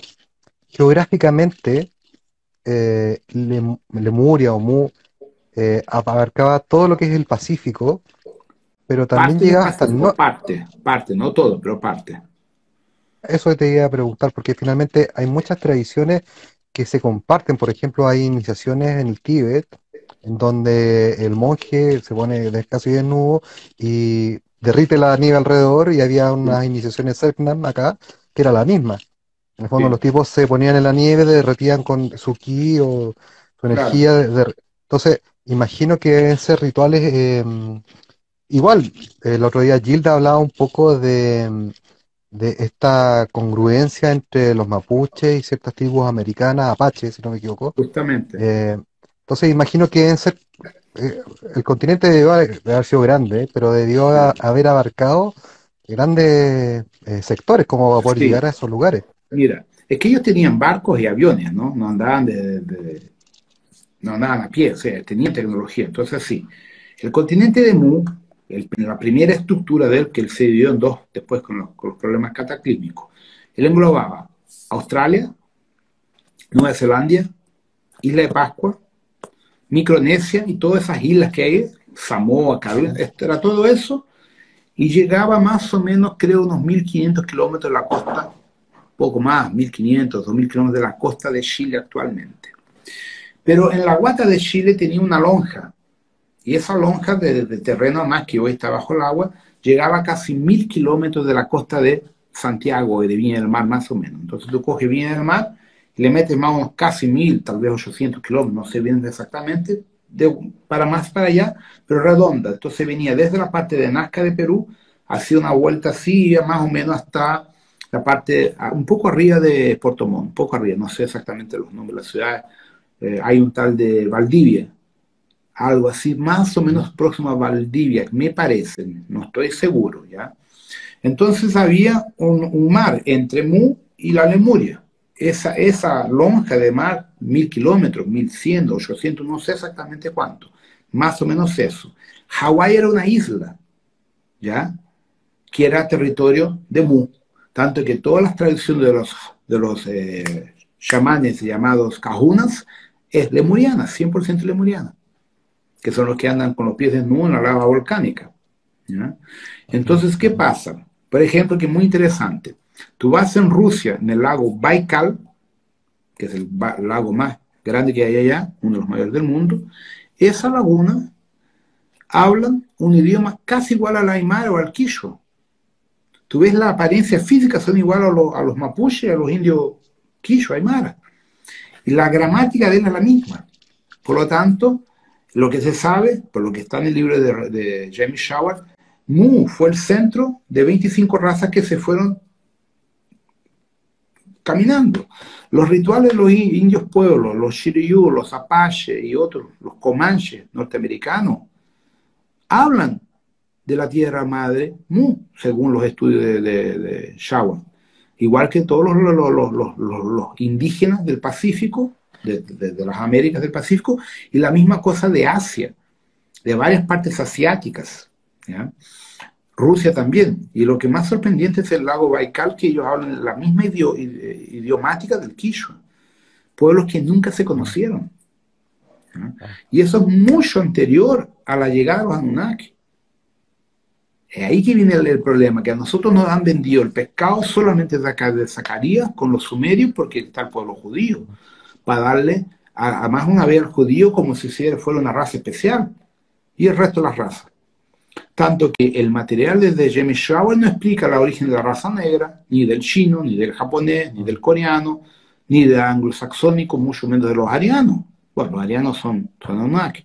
Entonces, las demás razas o etnias humanas que hay en el planeta Tierra, ninguno lo explica. Solamente el material de James Shower, ¿ya? Que no tiene ninguna tendencia mística, ninguna. Fue simplemente un estudio arqueológico. ¿Ya? Interesante interesante el tema, ¿verdad? Para harto. En el fondo, eh, hay toda una nueva generación de personas que están tratando de conectarse a la tierra. Las personas están entendiendo que los árboles, por ejemplo, las plantas, tienen vida, sienten y transmiten emociones, eh, transmiten una energía bastante armónica, Mm, y a nosotros nos cuesta mucho buscar esa armonía sí. o generarla en el fondo. El problema de generar esta energía armónica es que nosotros estamos tan dispersos con la sobrevivencia material que no tenemos mucha alternativa, estamos dentro del sistema. Entonces, para sobrevivir fuera del sistema hay que ser un eremita. ¿Y quién paga las cuentas? Ese es el problema. El capitalismo de la forma que está instaurado, somos esclavos de él. ¿Ya? Y esa era la gran diferencia entre los seres de Mu y los seres de la Antártida o Atlántida y de otras ciudades, que eran más materiales, en cuanto los de Mu eran más psíquicos. Llegaban al punto de no comer animales, no comer casi nada. Vivían de prana. Muchas de las técnicas de vivir de prana, del aire, viene de Mu. ¿Ya? Ellos tenían esa capacitación. O sea, yo no sé ni para qué usaban cuerpo físico estos hueones, porque estaban más allá que aquí. ¿Ya? Por eso es que Torán se llevó muchas civilizaciones de acá, pues justamente que están viviendo en varios planetas afuera, para llevar a un desarrollo superior todo eso que se crió en Mu. Mu tiene 3 millones ¿Y de años de historia. 3 millones de años de historia, solo Mu. cómo es la relación con el mito o realidad de los mayas? Porque finalmente siempre se habló que era un pueblo que se fue. Estaba muy relacionado con Venus, con la serpiente emplumada, con los dioses también la misma, y Mm. finalmente es parte de mito, realidad, y Se fueron. qué pasa se fueron simplemente, bueno, Claro, hubieron los ¿cierto? jóvenes, se fueron esencialmente en unas naves. Llegó el momento de ellos, escogieron algunos quedarse y otros irse. Los que no tenían mucho interés en quedarse porque tenían más ganas de vivir su realidad extraterrestre se fueron desde aquí. Y el resto se quedó para dar sustentación a lo que vendría, pero los cagaron cuando llegaron los buenos los españoles. ¿Entiendes? Mm. Entonces, realmente, ¿quién empujó a los españoles para las Américas? Los Illuminati, los Anunnaki. Los Anunnaki hicieron con que llegaran acá y destrozaran todo el conocimiento secreto. ¿Entiendes? Entonces, por ejemplo, lo que hay de información que hoy llamaríamos de chamanismo, pero lo que hay de información de astronomía que había entre los incas y los mayas, que se perdió por total. Nadie se acuerda de los centros astronómicos que hay entre Tiahuanaco, Machu Picchu y toda esa región. Está todo perdido. ¿Y quién sobró de esa gente? No tiene idea de cómo se traduce ese material. Por ejemplo, en Tiahuanaco hay un tipo una piscina gigante ya, con más de 70, 80 caras de extraterrestres. Entonces, si tú notas esas caras, ninguna es humana, todas son de diferentes razas de la galaxia que estuvieron aquí en la Tierra. Y la estructura de Tiahuanaco tiene más de 70.000 años, más de 70.000 años. Y es una pirámide que está enterrada porque hubieron descalabres geológicos y está en el topo de una pirámide, se estructura todo. ¿No? Entonces, esa región tiene muchas cosas enterradas que todavía no han, como Bolivia no tiene dinero, y también no es interesante, ¿no? Porque, ¿qué pasa? Por ejemplo, Brasil está lleno de pirámides, lleno, yo conozco un montón de pirámides que no sacamos nada con llegar allá, porque ¿qué sacamos en abrir las pirámides? Toda la información que está allá se la van a hacer mierda, entonces déjala allá, no vale la pena. Hay cosas que no compensan por la ganancia humana. Porque, ¿qué pasa? Cuando hablo, una pirámide, oro, riqueza, poder. Pero el conocimiento oculto en estas estructuras que todavía existen no es para eso. Es para una nueva tierra, una nueva humanidad. Entonces, por eso yo soy contra llevar a la gente a lugares secretos. Tanto que yo muchas veces voy solo. A los sitios cuando me piden, voy solo realmente porque la gente tiene otro interés. Lo que nos sucedió una vez, llevé a un grupo, estaba mi padre y mi madre a Atacama a hacer un trabajo en un volcán, tal, tuve que subir el volcán para hacer el trabajo, la historia toda, el hueveo, y hay oro allá, está lleno de oro. El grupo estaba dividido, vamos a coger oro, nosotros no vinimos aquí a buscar oro, ¿entiendes? No, la cuestión no es el oro, es otra, ¿qué haces con ese oro? ¿Cómo voy a pasar la frontera con ese oro? ¿Cómo lo vas a vender ese oro? Está todo controlado, olvídate, deja ese oro ahí, te van a matar por esa hueá de oro. Entonces la gente pierde la chaveta de la cabeza, porque yo no estoy en esa onda, ¿entiendes? No es que el dinero no sea importante, pero hay cosas que no, ¿sabes? Tu vida en el momento que tú estás en misión vale más que un dinero amaldicionado me encima. Bueno, la maldición es real. Mi madre estuvo con esa hueva, pero nunca la quiso. Fue una de las pocas que sobrevivió. Todas las personas que estuvieron con este ídolo, estatueta de Puma, murieron, todas, sin excepción, por la ganancia humana. ¿Ya? Y detalle, todas las personas fueron muertas por un puma que se materializaba. Eso Mira, sucedió en los años 57, 56, 58, no era el 60 todavía. Mi madre me contó que ella estuvo con la estatueta también, pero no la quiso. ¿No? Entonces, ¿qué sucede? La postura de los seres humanos en su índole es lo que hace la división para la jerarquía espiritual. Cuando la jerarquía espiritual te confía un trabajo, es por tu carácter, por tu índole. Si tú no estás en esa frecuencia, no te dan el trabajo, porque no la vas a poder cumplir y vas a poner tu vida en riesgo. La estatueta esa la tiraron al mar, está en el mar. Por lo menos la tiraron, la última persona que la tiró al mar fue una de las que sobrevivió también, que fue un peruano. Si no me engaño, el peruano era el padre de Chito Paz, el Carlos Paz. Si no me engaño, fue una de las últimas personas a conseguir librarse de esa estatua. No estoy seguro si fue él.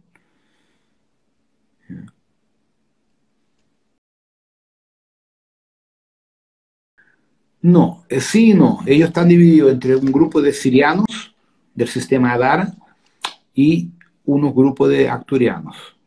Porque en el fondo no es una única raza, es un clan de seres que vino aquí a ayudar. ¿Te acuerdas que quedó la escoba, que tuvieron que irse porque los americanos llegaron e invadieron todo el hueveo? Entonces la historia es sí, bien pesada, empezaron. ¿entiendes? Entonces los French son un grupo, es un comando espiritual, un comando físico de seres que actúan a nivel etérico y físico, que vinieron aquí a ayudar. ¿Por qué? Porque ellos habitaban bases. Esas bases son de ellos, eran de ellos. Entonces, como la gente llegaba allá, empezaron a ayudar a las personas porque les tenían un poco de lástima a los humanos, ¿ya? Entonces, fue una cuestión, digamos así, fue muy duro para el grupo de French la, la traición por parte de los chilenos que se los entregaron por dinero y por poder a las autoridades gubernamentales y a los norteamericanos. ¿Ya? Entonces, por eso que muchos extraterrestres, muchos seres como viven en la Patagonia, en Atacama, lo que sea, no quieren contacto con nosotros. Justamente por eso. ¿Entiendes? Por eso que yo los entiendo y yo los respeto. Estuve en Ganímedes, Venus, di una pasadita rápida por Marte, pero no entré en Marte. Lo orbité, me mostraron los mapas, toda la estructura. Ganímedes estuve como 3 4 días, que es una luna de Júpiter.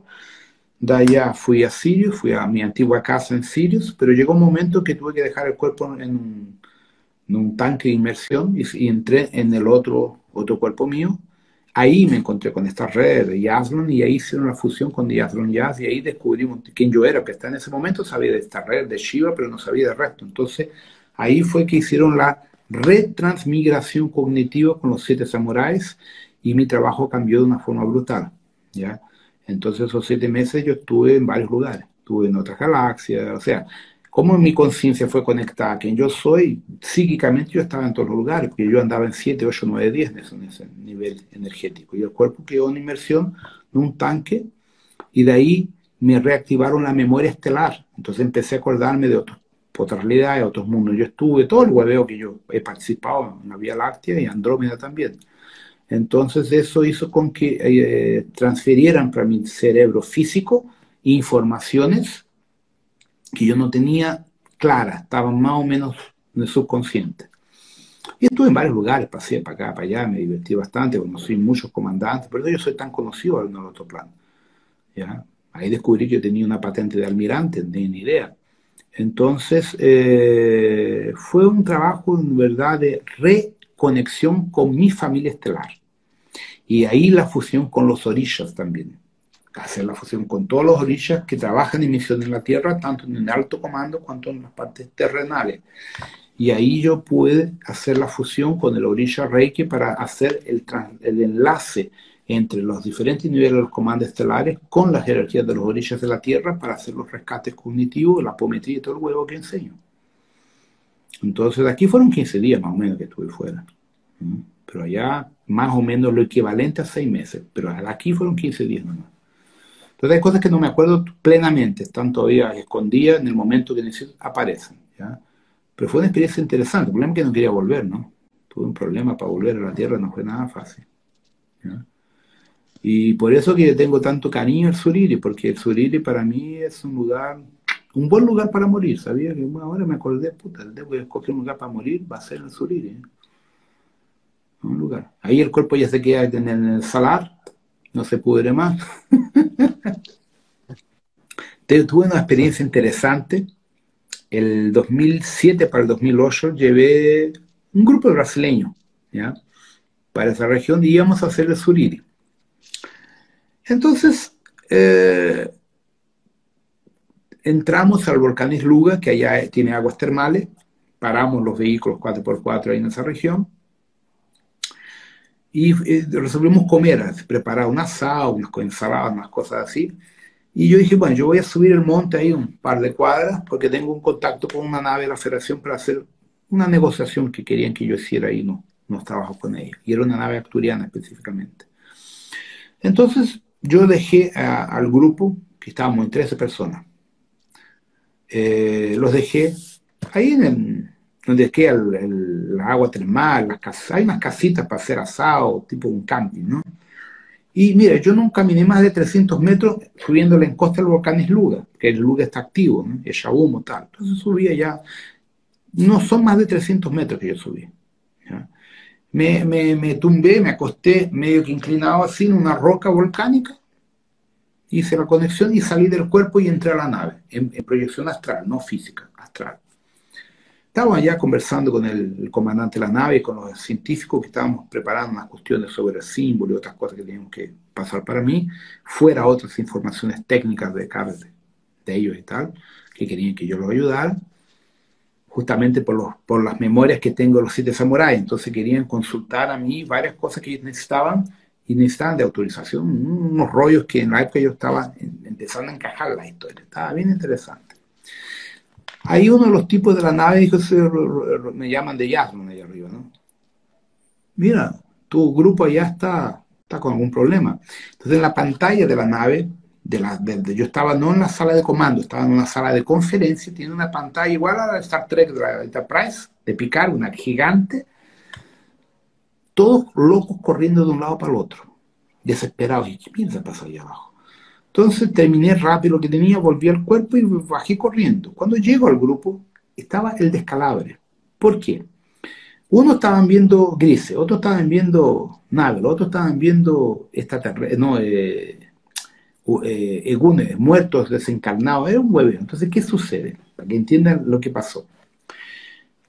Todo los equipamiento electrónico que uno tiene, el móvil, todo lo que uno, una juguera, una radio, trabaja entre 50 a 60 hercios, ciclos por segundo. Entonces, todo el campo electromagnético generado por nuestra tecnología humana trabaja entre 50 y 60, entonces el cuerpo humano está acostumbrado con esa energía. Las naves, cuando entran a nivel físico, no trabajan a menos de 300, de ahí para arriba. Entonces la frecuencia de la nave te deja aturdido, por eso es que la gente cuando es abducida está desmayada. No es que te paralizan con un rayo, la propia energía de la nave donde vibra ya te deja cortado, porque es mucha energía que nosotros no estamos acostumbrados, ¿ya? Te desplaza la conciencia.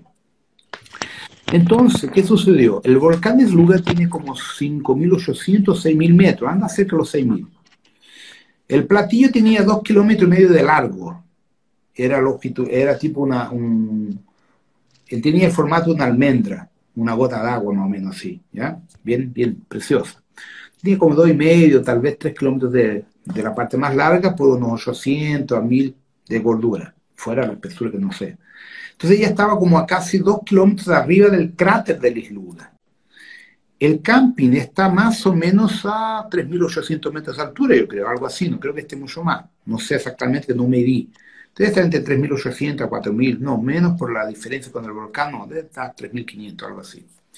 Entonces, supongamos que estábamos a 3.500, más lo que quedaba del volcán, la nave debía estar más o menos a unos 3,5 kilómetros arriba de la cabeza de nosotros. Entonces, Algunos veían una nube negra sobre ellos, otros veían la nave. Lo divertido es que uno se cagó, físicamente se cagó de pavor, el otro se meó, una amiga mía incorporó y salió corriendo, le robó el auto a la pareja y se desapareció con el auto, le dieron un Montero full. A mi suegra quedó loca, al pololo mi suegra se escondió bajo de la mesa, a una amiga yogi tiene la certidumbre que salvó mi vida porque los 15 me querían matar. Es tan divertido, si a cada uno tú le preguntas qué pasó, son historias totalmente diferentes. Cada uno tuvo su momento de pánico y tuvo una experiencia distinta de la otra. Es muy interesante.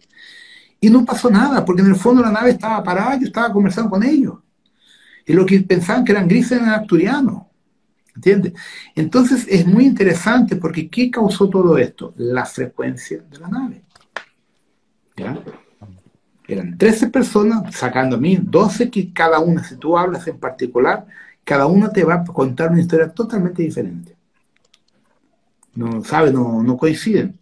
Y de hecho no pasó nada. Nadie fue atacado, no pasó nada, y nadie quiso matar a nadie. La energía que se formó allá generó una confusión mental y emocional brutal, la energía de la nave. ¿Ya? Y lo mismo ha pasado, no de forma tan intensa, en otras situaciones que yo he tenido, que yo he hecho trabajo ritual y cosas, y las naves han llegado muy cerca. La gente se pone nerviosa. En cuanto la luz está a 3, 4, 5 kilómetros de largo, ok, una nave, pero cuando se acerca más de 500 metros de distancia de nosotros, cagamos. No, Es lo que pasó en el Valle de la Luna una vez con el grupo de Chile. Surtaron. La nave llegó a menos de 500 metros de nosotros. Esa fue otra historia, el año 2000. 99-2000 fue esa historia. no, yo creo que todos quieren ver, idealmente ver la nave, subirse e irse. Claro. Pero Pero el cuerpo, tenés que aguantarla, pues. claro, el problema es que el cuerpo no lo soporta. Entonces, ¿qué me pasó a mí? Al cuarto día, dentro de la nave del comando, Astar, me pusieron un tanque de inmersión y ahí me mandaron una nave de mi flota, de mi propia jerarquía, de la Orden Santa Esmeralda. ¿Ya? Porque las naves Santa Esmeralda no entran a nivel físico aquí. La del comando Astar entra. Entonces yo entré por una nave del comando Astar y ahí por eso que yo entiendo lo que es Astar. Astar no es solamente una persona, es una red electromagnética, es una inteligencia artificial de un ser que ya ascendió, que es una partícula Miguel, que coordena todo un programa de integración de las razas armónicas de la galaxia entera, no es solo de este cuadrante. Todas las razas que están queriendo tecnológicamente unirse a la federación de una forma armónica, progresiva, se conectan a la red neural Ashtar. Y de ahí van recibiendo los niveles hasta conectarse a la Federación Laniquea. Entonces, por eso es que la gente nunca ha entendido lo que es el comando Astar. Astar, como ser, ya desencarnó a 2,5 millones de años de nuestra línea de tiempo. Es simplemente una energía ascensional extremadamente elevada. Es lo que pasó con Toranque. Toranque no está más físicamente. Toranque está en la 9ª dimensión. Es un ser ascensional, pero consciente y va y vuelve. ¿Ya? Pero su estado neural hoy es de 9D. ¿Ya? Muchos de los comandantes que yo hablo en mis libros, en mis charlas, son todos de 9D para arriba. ¿Entiendes? Justamente porque eso es la energía de la supraconfederación, de los 7 samuráis, de ahí para arriba.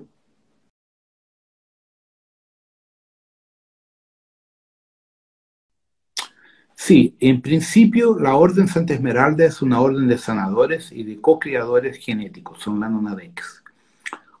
Voy a sintetizar de la mejor forma posible. El alma, el yo soy, la mónada y la supramónada es una creación inmaterial. Es una energía inmaterial generada o co-creada por los Boronandek, por los hijos parecidos como Mikao, Miguel, acá que Miguel y otros seres de ese nivel. Eso es inmaterial. Cuando se formató la energía oscura y la materia bariónica, los Boronandeks hacen la transferencia de la energía inmaterial, humana y morontial en estas 3 estructuras: energía oscura, materia oscura y materia bariónica. Entonces eso formata la estructura del átomo, la fisicalidad, la materia física. Entonces los Lanonadek son los seres que permiten tecnológicamente que el alma atraviese la materia y exista el ciclo encarnacional. De una forma directa, los dioses creadores son los Lanonadek, que es la Orden Santa Esmeralda también. Entonces, la Orden Santa Esmeralda es compuesta de varios Lanonadek que son creados, como Shiva, es un maestro Shamuna Lanonadek primario. Entonces, son los seres que generaron las diferentes razas del universo, dragones, felirios, humanos, humanoides, lo que sea, y permitieron la experiencia del alma en la materia física.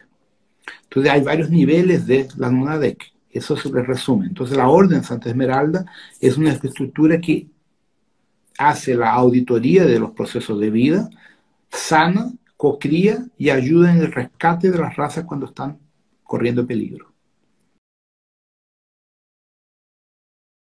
Comando temporal. Esa es la pauta de la próxima que tengo que grabar en estos días. Comando temporal son varios comandos. Vamos a aprovechar aquí, ya, que tengo el script. El comando temporal tenemos el de Umbersa, que es la capital de Orbotón, que es acima de 20, de la dimensión 20. Tenemos el comando temporal de los 7 samuráis, que administran el conjunto Acti-Dual, que son los 21 universos locales donde estamos nosotros. Tenemos el comando temporal de la Federación Intergaláctica Laniquea, que es otra estructura, normalmente trabajando de 7D para arriba. Ahí tenemos el comando temporal de cada una de las federaciones estelares conectadas a la Alianza Galáctica. Entonces vamos a entender el primer aspecto. Toda vez que tú tienes una nave que viaja arriba de la velocidad de la luz, por portales, por motor de dobla, lo que sea, tú viajas en el tiempo. Entonces, todos los pueblos extraterrestres viajan en el tiempo, para adelante y para atrás. Tienen esa tecnología. Entonces, los rebeldes también tienen comando temporal. Entonces, hay diversos grupos que tienen tecnología para viajar en el tiempo. Incluso los alemanes la tenían, los americanos la tienen. ¿Ya? Entonces, viajar en el tiempo es simplemente tener la tecnología para desdoblar la materia bariónica en otros niveles y entrar en las frecuencias de otras realidades paralelas. Básicamente eso. Entonces hay varios grupos que tienen tecnología de comando temporal. ¿Ya?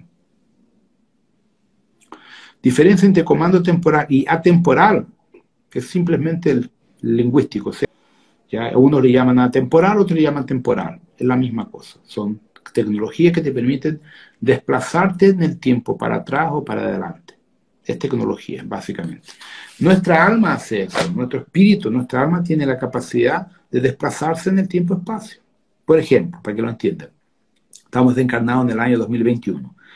Ahí tú te mueres y resuelves que quieres tener una experiencia en la Lemuria a 25.000 años atrás. Tú vuelves a encarnar a 25.000 años atrás. Entonces nosotros tenemos una condición equivocada, que uno piensa que uno reencarna de forma lineal en el tiempo. No, uno reencarna en el momento en que uno quiere, de acuerdo con la experiencia que uno quiere. Entonces, ¿quién puede viajar en el tiempo reencarnando? Son la gente que ya tiene maestría, que ya llegó a un nivel de conciencia arriba de la media o del promedio de los huevones que habitan este planeta.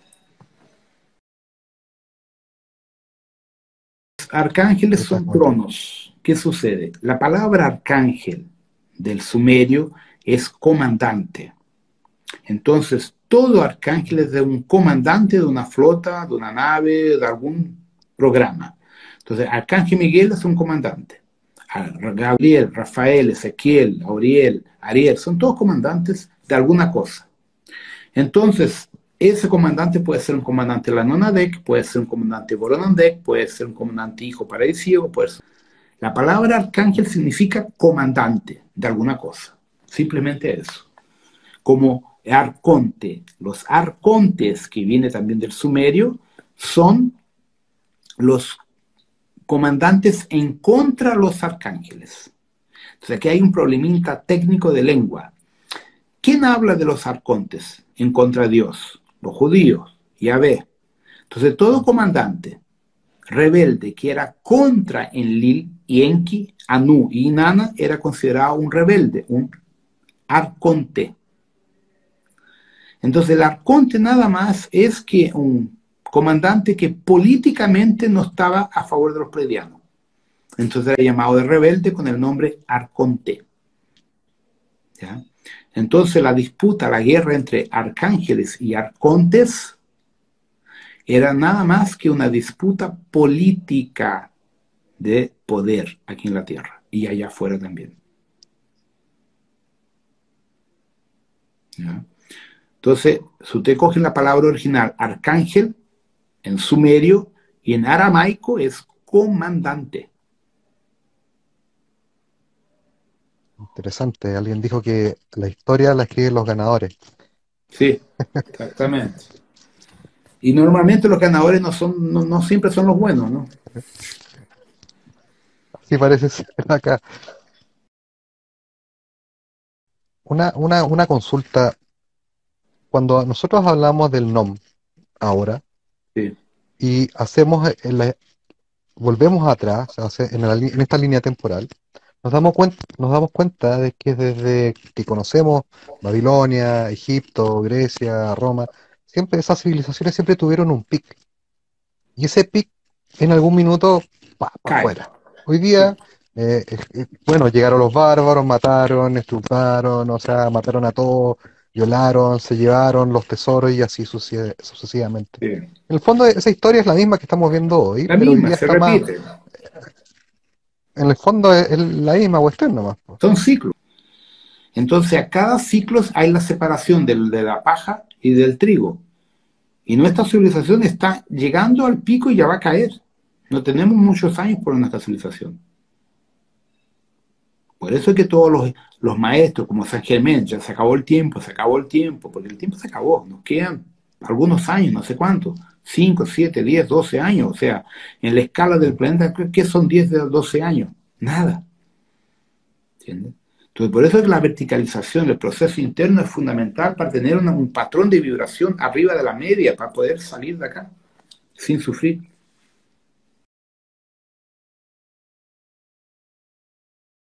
El tema de la frecuencia y el tema de las redes neuronales desde el punto de vista biológico, cómo van afectando al hombre, cómo la tecnología, como tú bien comentabas la otra vez, va afectando esa captación y cómo esto se va transformando finalmente. Yo, Es que todo es frecuencia. Por ejemplo, cuando uno ve Star Trek Discovery, te sube la frecuencia, te está conectando a la federación. Ahí, por ejemplo, tú ves aquella otra weá, esa de vampiro que ya lleva 10 años. Yo la vi porque que no la ve. querían ver. Yo la vi unos pocos capítulos, una mierda. O sea, eso te baja la frecuencia. Entonces, es nítido. La película, si es buena, te sube la frecuencia. Si es mala, te baja la frecuencia. Un libro igual. Si tú lees un buen libro, te sube la frecuencia. O sea, todo en el cosmos es frecuencia. Nosotros somos movidos por frecuencia endócrina. Entonces, tú estás con tu mente tranquila, generas un buen proceso emocional, estás tranquilo. Si tú estás preocupado, tenso por problemas de trabajo, estás así con la frecuencia emocional y mental. Entonces, porque la gran situación es, ¿cómo encontrar en mi vida, dentro de mi realidad financiera, profesional, de familia, el mayor tiempo posible estable? Ese es el grave problema de nosotros, la estabilidad. Entonces no es tener picos, pero estar estable. Entonces, estar estable significa abrir mano de muchas cosas. Televisión. Tú ves hoy básicamente 10 programas nuevos, dos tal vez se salven. El resto son, ¿sabes? Cosas pesadas, de lucha, guerra, muerte, magia. Entonces, cuando uno está buscando tener un buen equilibrio, es que está difícil, porque el sistema no te ofrece nada para mantenerte en equilibrio. ¿Entiendes? Entonces, este equilibrio que uno tanto desea, viene de uno, de nuestras escojas, de escoger algo que te traiga equilibrio. ¿Entiendes? Entonces, está difícil, realmente no está fácil.